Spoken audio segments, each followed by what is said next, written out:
no todo dolor en la boca del estómago es gastritis y no todas las gastritis duelen. Esa bacteria es sumamente agresiva para el estómago a tal punto que es la principal causa de gastritis. ¿Cómo estás? Hola Elena, muy bien, ¿y tú? También muy bien, espero que ustedes ahí donde nos vean se encuentren también muy bien. Muchísimas gracias a todos por sus comentarios, por su apoyo, por sus visitas. Esperemos que este tema también les guste. Es un tema muy interesante en donde aquí Moy nos va a explicar todo lo que más bien nos va a aclarar las dudas de todo lo que nosotros entendemos por gastritis. Así es, este tema va a estar muy interesante. Hablaremos sobre unos conceptos que la verdad nos conviene escucharnos, porque de esta manera cuando acudamos al médico sabremos realmente si nos están dando un diagnóstico correcto acerca de la gastritis. Quiero iniciar este video con una frase la cual dice: no todo dolor en la boca del estómago es gastritis y no todas las gastritis duelen. Me parece muy interesante, Moy. A ver si dentro del programa nos ayudas a aclarar muchas dudas y evidentemente que salgamos de aquí con información que nos permita tener consultas más eficaces y efectivas dentro de un consultorio médico. Así es. Oye, Moy, a mí me pasó, y yo creo que a la mayoría de las personas, yo creo que muchas veces nos ha pasado que comes demasiado irritante, ya sea chile, limón, unos tostilocos o con un montón de cosas que nos gusta, la verdad. Te duele aquí, que viene siendo creo que la boca del estómago, vas al doctor, te dan una pastillita de omeprazol y te dicen que es gastritis. Y yo creo que no soy la única persona que cree que eso es gastritis. Así es, lamentablemente es muy fácil para el médico o es muy cómodo no investigar la patología que realmente está asociada y simplemente decir que es gastritis, porque es bien común. Y no solo es culpa de los médicos, sino que la mayoría de personas, como tú lo dices, te duele el estómago, sí, e inmediatamente es gastritis. Es más, de hecho creo que lo más grave es que a veces ya ni siquiera vamos al médico porque, ay, acabo de comer algo con mucho irritante y ya me duele aquí, una omeprazolcita se me quita y creo yo que tengo gastritis eterna como si fuera resfriado y que con eso se me va a quitar. Así es, o las famosas agruras. Ajá, porque no sabemos qué es gastritis, pero ¿qué es la gastritis? Entonces mira, es bien curioso porque hay una entidad patológica que acompaña a la gastritis que se confunde con esta. La entidad se conoce como dispepsia. Es un síndrome clínico caracterizado por 3 síntomas. Dispepsia. Dispepsia. Eso me suena. Lo vi con los bebés en el reflujo que dicen tienes dispepsia abdominal. Nada que ver. No, nada que ver. No, con ellos es un reflujo fisiológico. Okay. La dispepsia se caracteriza por 3 síntomas. El primero es un dolor ardoroso en epigastrio, que es igual a la boca del estómago. El segundo es que comes muy poquito alimento y por alguna extraña razón ya te sientes llena, no necesitas comer tu porción entera. Y el último es que a pesar de haber comido eso poquito, te sientes bien distendida, bien llena. Okay. Es ese famoso, ay, ando bien inflamado, bien, ajá. Entonces, esos 3 síntomas son lo que se conoce como dispepsia, ¿sabes? Entonces, cuando tú vas con el médico y le dices, sabes que tengo dolor en la boca del estómago, me siento inflamada, como muy poquito y me lleno, automáticamente te dicen que es igual a gastritis. Y eso es completamente erróneo, son entidades completamente diferentes. La dispepsia tiene sus propias patologías de base. Ahorita vamos a abordar, te las voy a explicar muy superficialmente, pero de una manera en la que todos entendamos. ¿Entonces? Sí, Moy, porque la verdad que yo creo que el 99% de las personas que no tenemos nada que ver con el sector salud y nos duele aquí, nos sentimos inflamados muy pronto, asumimos que tenemos gastritis. Automáticamente es gastritis y no sabes lo frecuente que es esto. Yo creo que de 10 personas que me llegan con problemas gastrointestinales, la mitad cree tener gastritis. Entonces, gastritis no es lo que comúnmente creemos que es.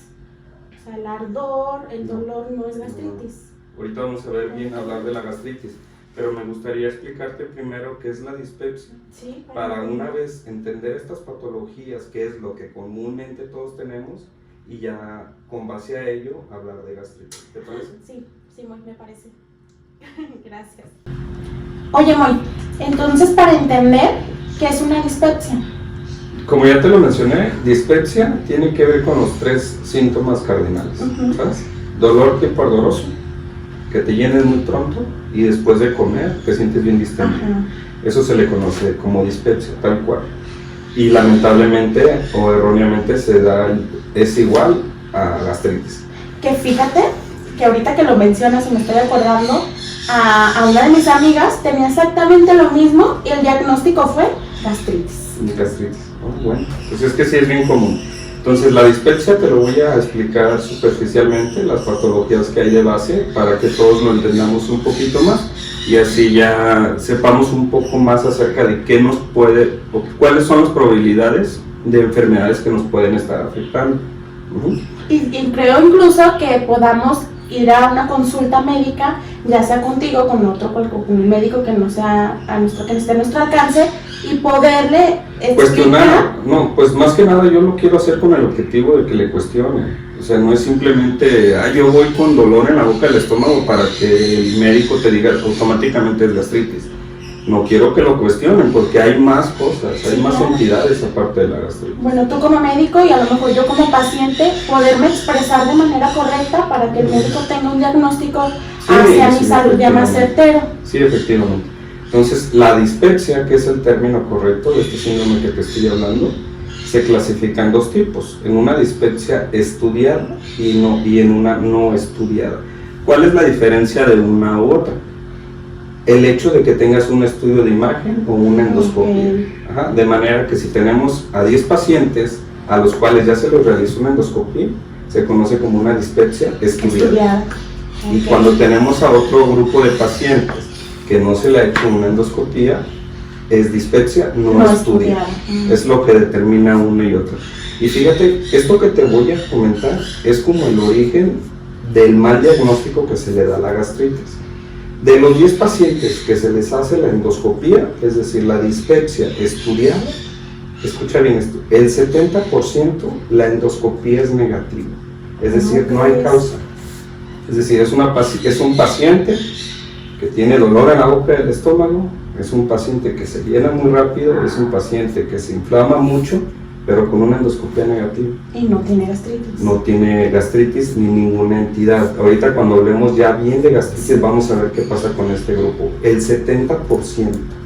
Entonces, la mayoría. Entonces, ¿qué es? Esto es muy fácil para el médico que no quiere dar una consulta de calidad, decir gastritis. En el otro 30% a los que se les hace la endoscopia sí se va a encontrar origen. Eso se conoce como una dispepsia estudiada orgánica. Es decir, los síntomas, se les hace endoscopia y se encuentra la causa, es orgánica. Y en el otro 70% es funcional, así se llama, porque funciona, a pesar de dolor, ahí funciona, no pasa nada. Pues en ese 30% en el cual se encuentra la causa hay 3 patologías. La principal es una úlcera, no sé si has escuchado hablar de las úlceras, úlcera péptica o úlcera duodenal, que es un hoyo en tu estómago o un hoyo en tu intestino. Yo lo entendía como si tuviera una cortada, literal, recién hecha, que por eso se supone que arde o duele, porque pues le cae irritante. Así es. Esa es la primera, la úlcera péptica o úlcera duodenal. ¿Cuál es la segunda? Enfermedad por reflujo gastroesofágico o el famoso ERG.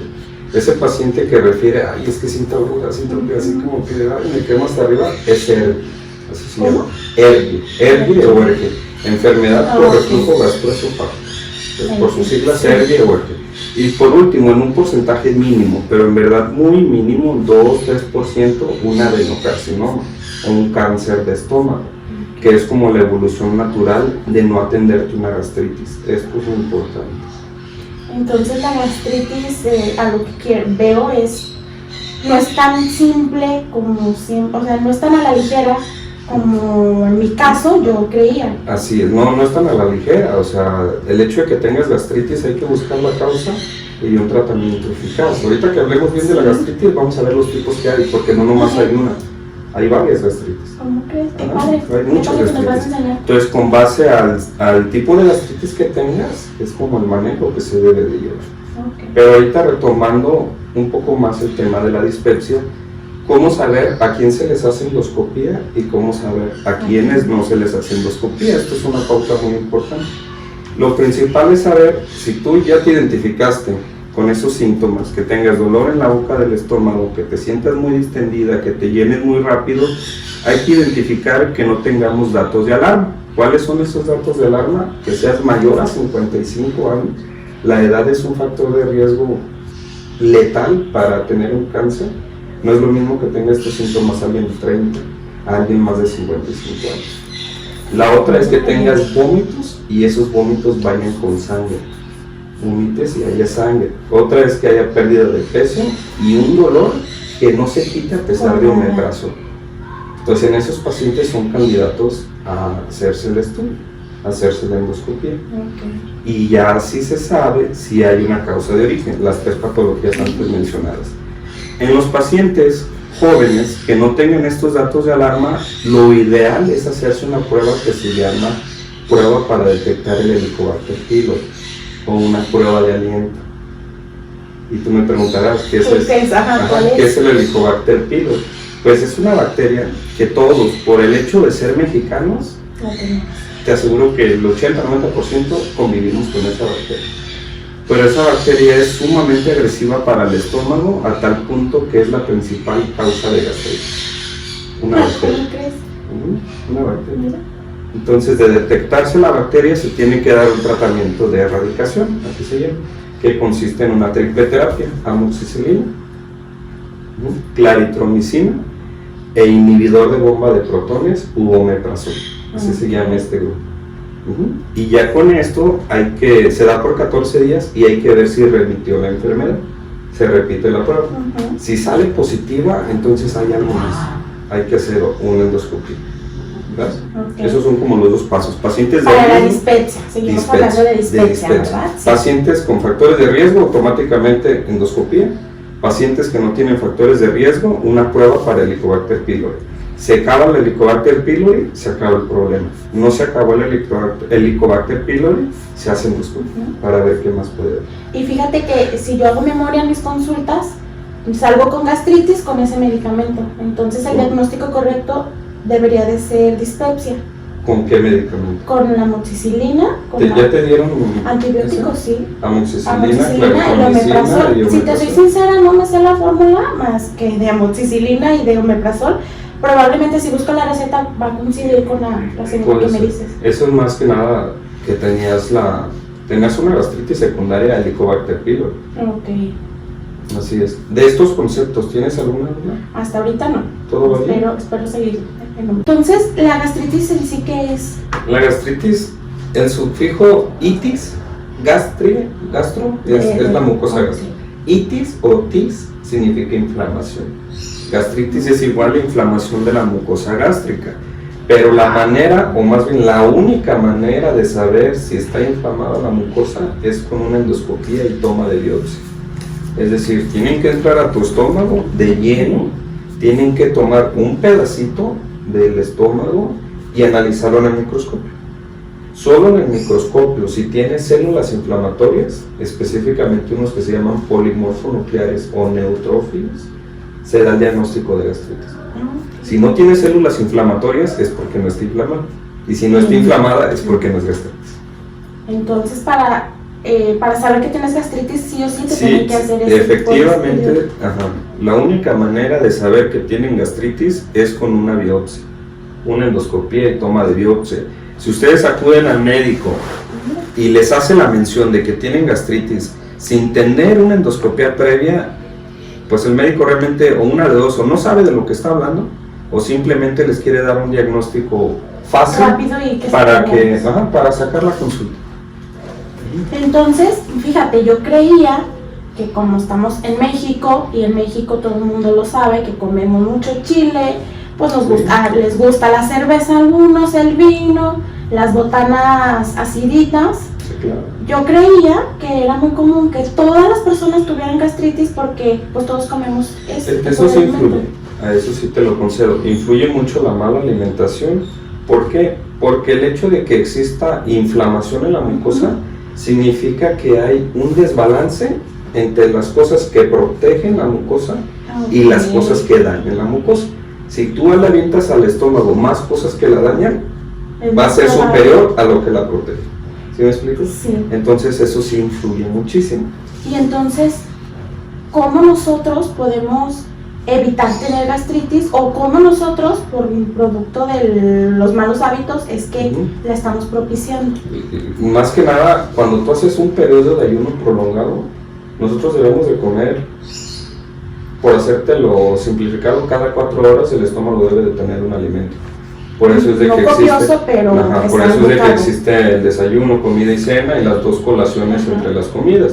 Si tú lo distribuyes entre las horas del día, pues son como 4 horas, más o menos. Sí. Para que de esta manera el ácido del estómago pues no esté tanto tiempo solo.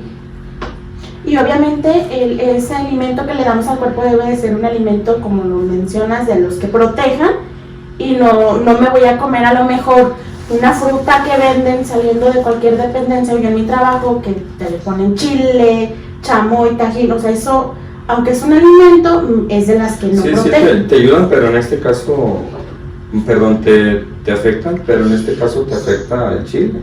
Pudieras comer la fruta sin ningún problema. O inclusive eso no estaría mal si antes ya hubieras comido algo, o sea, eso algo que te lo protege. Así es. Pero mira, para entender un poco más esto, me gustaría que realmente te quedes bien con el concepto y todos. ¿Cómo es que realmente funciona el estómago? Porque te voy a hacer una pregunta y quiero que me la contestes tal cual con lo que se te venga a la mente. ¿Por qué si el ácido clorhídrico o el ácido del estómago es capaz de descomponer el alimento, no es capaz de descomponer el estómago? Mira, la verdad, no sé, la gente que me conoce sabe que para temas médicos soy exageradamente escéptica porque me da miedo. O sea, yo veo sangre y huyo, pero me imagino que el cuerpo es muy sabio y que por algo se hizo de esa manera para evitar que se descompusiera solo, ¿no? ¿Verdad? Pero para ver ¿no crees que tiene que haber algo en el estómago? Me imagino que sí, que evita que le haga lo mismo que descompone otras cosas, es precisamente ese órgano, ¿no? Efectivamente, hay algo que protege al estómago, porque es bien interesante, o sea, si nos ponemos a pensar, ¿cómo es que el estómago es capaz de digerir cualquier alimento orgánico? Se lo avientas casi entero y lo digiere. Pero ¿por qué él solito no se digiere? Entonces ahí hay algo. Te voy a explicar un poquito de la fisiología de cómo se produce el ácido y así ya vas a entender el por qué no se come solito y el cómo actúan los medicamentos o cómo es que son estas gastritis. Okay.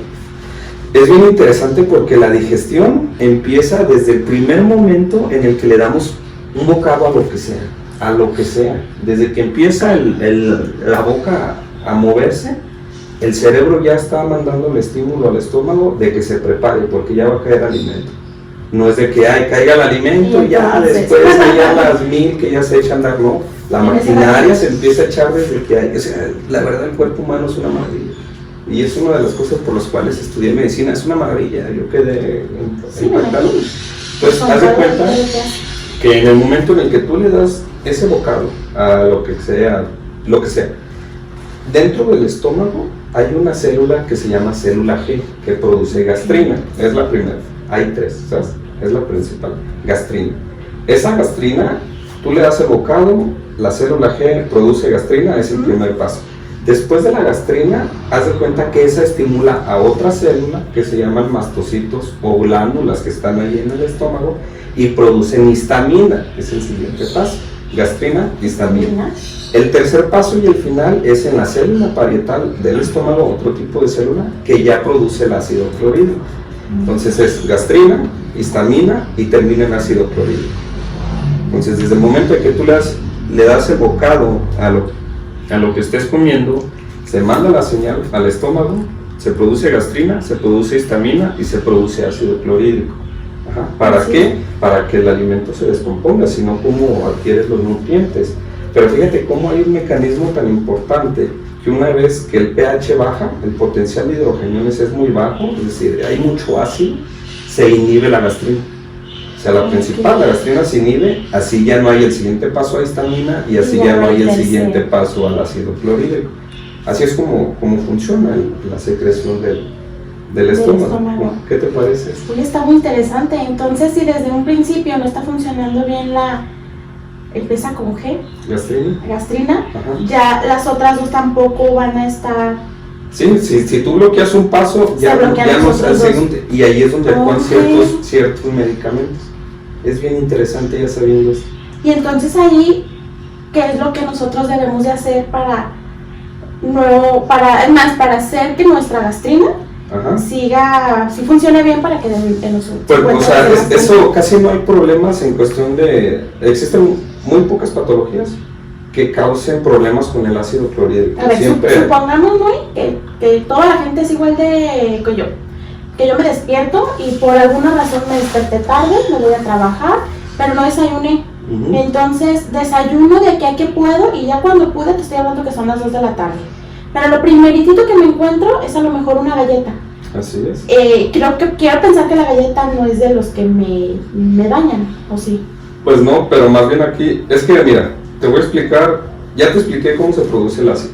Sí. Ahora te voy a explicar cómo se protege el estómago.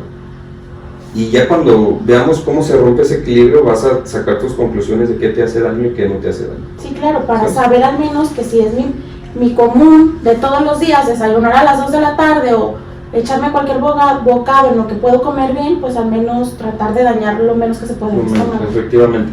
Entonces ya vimos cómo es que se produce el ácido en el estómago. Sí. Das el alimento, gastrina, histamina y ácido clorhídrico. Son las 3 bases. Ahora, ¿cómo se protege el estómago? Es bien interesante porque todo el tiempo se está produciendo moco. Literal, como el que arrojas por aquí, en el estómago. Mucho moco. Y ese moco está mezclado con bicarbonato. Moco bicarbonato y hace como una plastita. Una plastita. Entonces esa plastita es como una barrera para que el ácido clorhídrico no alcance la pared del estómago. O sea, es como un chaleco protector que tiene el estómago. Es bien interesante. Pero fíjate, lo curioso es que el alcohol, la aspirina, el ibuprofeno, el cigarro, el ketorolaco, todos analgésicos, inhiben el bicarbonato. Al inhibir el bicarbonato, haz de cuenta que el chaleco protector ya queda débil. Y realmente no es que te lastime eso, sino que ya dañaron esa mucosa y el ácido es el que ya genera el daño en la mucosa, en la pared del estómago. No sé si me explico esa parte. O sea, realmente no es que te hagan daño esas cosas. No, es que si yo tuviera la mucosa fuerte, lo tomaba y no me afectaba. Eso, efectivamente. Es que no la tengo debilitada. Efectivamente. Es decir, si eres un paciente crónico de aventarte tu ibuprofeno, o te pongo el ejemplo común de mexicano, te pones una peda bien chingón y al día siguiente para la resaca te avientas tu ibuprofeno, o en la misma noche te avientas tu ibuprofeno. O sea, mezclar ibuprofeno con alcohol, haz de cuenta que le haces un hoyo a la mucosa. Yo conozco gente que no desayuna y por no desayunar le duele la cabeza y antes de comer se toma una pastilla. Así sí, claro. es. Y eso de esa manera es como estamos dañando más a nuestra mucosa y por lo tanto el ácido es el que genera, efectivamente, eso es como lo que quería que entendieras. Sí. O sea, no es realmente que esos medicamentos o el alcohol dañe directamente el estómago, sino que daña el blindaje del estómago. Okay. Y al quitar el blindaje, pues ya el ácido del estómago, pues ya no, madre. No, pues no, ya no tiene con qué. Y por ejemplo, que yo fuera una borracha, de esas que cada fin de semana, pues el alcohol, pues lo necesito, o me gusta. ¿Qué tengo que hacer para que no me pase esto? O de todas maneras me va a pasar porque el alcohol es uno de los Sí, o sea, inhibe el bicarbonato. Lo que yo te recomendaría es que no tengas esa práctica tan constante y de tenerla, estés tomando, se aconseja un vaso de alcohol, o cerveza, lo que tengas, por un vaso de agua. De todas maneras, en exceso todo es malo, sí, no hay que todo hacerlo. Es malo, pero una buena alimentación. La base de estos problemas es una buena alimentación y el ejercicio físico.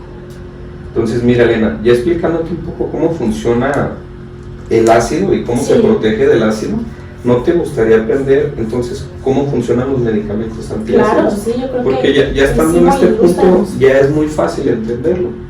Porque mira, para producir el ácido, ya te dije que sí, 3 cosas: gastrina, histamina, ácido clorhídrico. Que de todas maneras se los vamos a dejar ahorita porque si son como se me va a olvidar, los ponemos en una pantalla, ¿sí?, para que se nos grabe. Cómo se produce el ácido, y aparte podemos poner qué son las cosas protectoras, que es el moco y el bicarbonato. Es lo que está en la y el moco y el bicarbonato naturalmente nuestro cuerpo lo produce, las ¿verdad? mismas células del estómago, así es. Entonces, para producir el ácido. Porque, perdón, no que te interrumpa, pero yo he sabido de gente, incluso adultos, que se comen los mocos. No vayan a creer que pues se vayan a comer los mocos creyendo que protegen el estómago. ¿En serio? Sí, se los come. Yo no. Los niños aparte. No, el estómago solito, sí, no es necesario comer. Imagínate, haciendo mi mezclada, moscos, bicarbonato, hay que protegerle el estómago. Entonces, como te decía Elena, basémonos ahorita en la producción del ácido. Sí. 3, gastrina, histamina, ácido clorhídrico. Entonces, cuando alguien tiene una bronca, dolor aquí, asociado a una úlcera, asociado a una gastritis, se dan dos cosas: antihistamínicos o inhibidor de bomba de protones. Esos son como los más utilizados. El antihistamínico efectivamente lo que hace es bloquear la histamina. Entonces, te voy a explicar esto, cómo funciona. Echas el bocado, se produce gastrina, el siguiente paso es histamina. Pero como tú ya diste un medicamento antihistamínico, ya no va a haber histamina. Como ya no hay histamina, por ende ya no va a haber ácido clorhídrico. Y eso que genera que le des tiempo a tu estómago de producir ese moco, de tapar esa lesión, para que posteriormente ya no haya dolor. Ok. Y no se debe de aprovechar tampoco de este medicamento. No, no se debe de aprovechar. Ahorita vamos a explicar también esta parte. ¿Cuál es el antihistamínico más utilizado? Es el H2-ranitidina. Okay. Ahora, ¿cómo funcionan los inhibidores de bomba de protones? O omeprazol, pantoprazol, esomeprazol, etc. Se produce gastrina, se produce histamina, pero cuando se va a producir el ácido clorhídrico en la célula parietal, la bloquea. De esta manera ya no hay ácido clorhídrico y le ayudas a tu estómago a que se regenere. Qué interesante, muy, porque hasta ahorita que me lo explicas, yo hubiera creído, de verdad, yo hubiera creído que el ácido lo producimos porque como mucho chile, porque como tomo mucho alcohol o porque el café, pero yo pensé que yo por las cosas que ingería, no que mi cuerpo naturalmente lo hacía. Sí, y naturalmente lo hace. Sí, porque yo conozco gente que come demasiado chile, que toma mucho café, incluso que es muy buena tomando, y en su vida han sentido dolor de gastritis. Y esto lo hago, el explicar el funcionamiento de los medicamentos, porque me ha tocado ver que muchos fanatizan esto, que el omeprazol es muy malo, que la ranitidina es muy mala, que si tomas mucho esomeprazol te vas a dañar, que esto, que aquello. Entonces, así brevemente, pues creo que quedó claro cómo funciona, pero como cualquier otro medicamento solo se tiene que utilizar por un periodo en lo que se recupera el estómago. Y obviamente por prescripción médica, tampoco no se vale que por ver el video digan, ya sé lo que tengo, voy y me lo como. Así es. Entonces, mira, ya sabiendo lo que es dispepsia, sabiendo cómo funciona la mucosa del estómago, sabiendo cómo se produce el ácido, sabiendo los principales medicamentos, ahora sin problemas podemos hablar de la gastritis. ¿Y qué es la gastritis? La gastritis, como ya lo mencionamos, es ese desbalance entre los factores que nos protegen y los factores que nos chingan. Cuando son más los que nos afectan, se produce inflamación de la mucosa y por ende hay daño. Pero ¿cómo se puede saber? Con una endoscopia y toma de biopsia. Okay. Hay dos tipos de gastritis. Esto es bien interesante porque eso no nos dice. Nomás cuando tú vas con el médico, gastritis. Pero no sé qué tipo, no sé cuál es la causa. Yo no sabía que había tipos. No sabes. Ajá, el origen. Existen dos. La que es una gastritis aguda, es decir, de inicio súbito, y la que es una gastritis crónica, que ya tienes mucho tiempo con ella. La gastritis aguda es ocasionada por dos causas, nada más, no hay otra causa que ocasione la gastritis aguda. ¿Cuál es la primera? El Helicobacter pylori, que ya te había mencionado anteriormente. Nosotros, por ser mexicanos, tenemos una alta prevalencia de esta infección, alta. Entonces, este Helicobacter pylori, haz de cuenta que tiene como unas tenazas que se agarran a la mucosa, lastiman la mucosa y generan daño. Y eso de manera aguda. Al inicio del video inicié comentando que no todas las gastritis generaban dolor, y es este caso. La gastritis aguda secundaria al Helicobacter pylori no duele. Para cuando duele es porque ya está muy lastimado. Entonces, ¿todo lo podemos tener sin saber? Todo sin saber. Ahorita nuestra productora puede tener gastritis secundaria al Helicobacter pylori, yo puedo tenerlo, tú también. Por eso la importancia de hacerte el test para descartar que tengas el Helicobacter pylori. ¿Y cuál es la segunda causa aguda? Perdón que te interrumpa, pero ¿a qué te refieres con la palabra aguda? Aguda es que es de inicio súbito y no tiene más de 3 semanas. Ah, ok. Ajá. Cuando es ya dura de No es 3 que sea semanas. grave, o sea, yo pensaría que está aguda, ya me voy a morir, ¿no? Pues normalmente todas las causas agudas son más graves que las crónicas, en teoría. Ajá. Pero en este caso, cuando dices agudo es por menor tiempo, tiene poco tiempo, tiene una instalación bien temprana, unos cuantos días, entonces es agudo. Eso se refiere a agudo. Y la segunda causa de gastritis aguda, la única segunda causa son los hongos. La segunda es por un paciente politraumatizado o con mucho estrés, pero no el estrés emocional, porque ya muchos también le echan la culpa, ay, estoy estresado, ya tengo gastritis. Sí. Eso también es completamente falso, sino al estrés de tener un accidente fuerte, un accidente automovilístico, donde sufras mucha sangre, donde te quedes te deshidrates, pierdas mucho líquido, entonces esa mucosa ya no va a tener los nutrientes necesarios, el aporte necesario. Entonces se debilita y el mismo ácido lo friega. Pero a eso se refiere con ese estrés, no al estrés de que, ay, ya reprobé el examen o cómo me va a salir la prueba de embarazo. Así es. ¿Tienes alguna duda en estas dos causas agudas? Hasta ahorita sí. Y ya las causas crónicas, volvemos a la misma, es el Helicobacter pylori la primera. Nuevamente. Y la segunda es por una causa inmunológica. Es decir, tu sistema inmunológico le da por chingar tu estómago. Así. ¿Y crónico se refiere a que no es tan grave o a que tiene más tiempo? Ya es una temporalidad mayor a 3 meses. Ya tienes una gastritis por mucho tiempo. Es decir, cuando tienes una gastritis aguda por Helicobacter pylori en dos semanas que inicia, se te da tratamiento, pues ya se te quita. Pero si no se te da tratamiento y continúas años, pues ya es una gastritis crónica por Helicobacter pylori. ¿Y ahí qué alimentos, con qué alimentos yo puedo ayudar a mi cuerpo? Es que realmente, fíjate, no es necesariamente el tipo de alimento, sino la frecuencia del alimento. Lo que sí hay que evitar muchos alimentos de cadena rápida que estén procesados de manera inmediata. Hay que tratar de comer el plato del buen comer, tal cual. Así, si ustedes buscan una imagen, ahorita se les puede así lo podemos poner. Está dividido por porciones, tanto proteína, cereales, fruta, verdura. ¿Sí me explico? Sí. Entonces eso es lo ideal. Que balanceemos todo. Balanceemos, efectivamente. Entonces, lo único que, esto tal vez sonó un poco enredoso, pero lo único que quiero es que para el día de mañana, si llegan con el médico, de primera instancia por dolor en la boca del estómago, que no les quieran decir que es gastritis. Sí, claro, porque ya entendimos que es dispepsia. Es dispepsia de primera instancia. Sí puede ser gastritis, pero para que te digan que es gastritis es con el estudio, con una toma de biopsia. Si no. Qué interesante, Moy, porque entonces estamos muy equivocados en cuanto al concepto y a lo mejor el tratamiento, a lo que te entendí, puede ser muy parecido, pero sí el diagnóstico no es el mismo. El diagnóstico no es el mismo, pero el tratamiento sí es muy, muy parecido en todas. Cuando es una úlcera sin sangrado, porque esa es otra, o sea, ya estamos metiendo mucho a lo complejo. Igual y lo abundamos más específicamente para... Sí, pero así te lo menciono superficial. Cuando es una úlcera que no tiene sangrado, se da inhibidor de bomba de protones, omeprazol. Cuando es una gastritis por Helicobacter pylori, se da omeprazol más antibióticos. O sea, por eso es tanto el uso del omeprazol, por eso es tanto. Pero no es porque el omeprazol lo resuelva todo, sino le da tiempo a tu mucosa de que se regenere.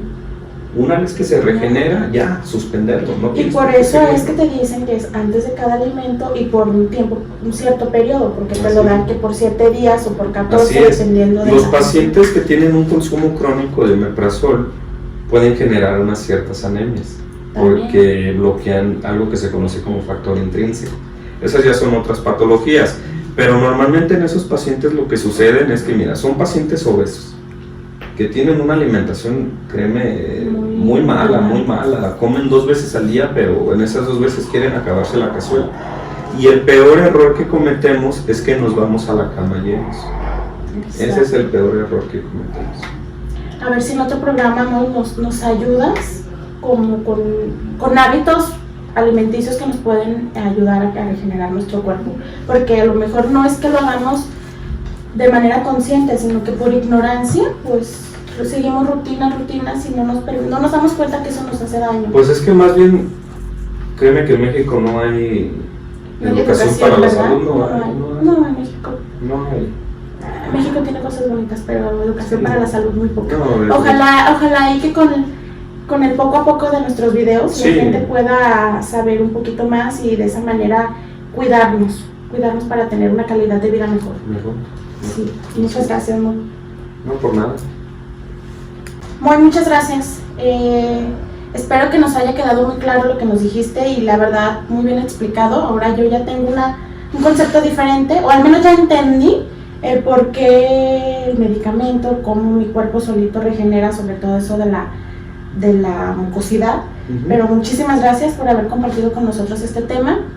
Espero que en el siguiente la gente igual nos pueda ayudar con más ideas, o si no nos vemos en el siguiente video. Sí, en el siguiente video. Pues más que nada lo que traté de hacer en este video es que, se los vuelvo a repetir, si van con el médico, cuestionen un poquito más. No de que, ay, me duele la boca del estómago, es gastritis. No, realmente que busquen la causa del problema. malestar. Y no, pues no tiene nada que agradecer. Lo hago con gusto para todos ustedes. Espero y haya sido de su agrado. Cualquier duda o comentario, pues ahí déjenlo en la caja de comentarios. Muchísimas gracias por vernos. Hasta luego. Hasta luego.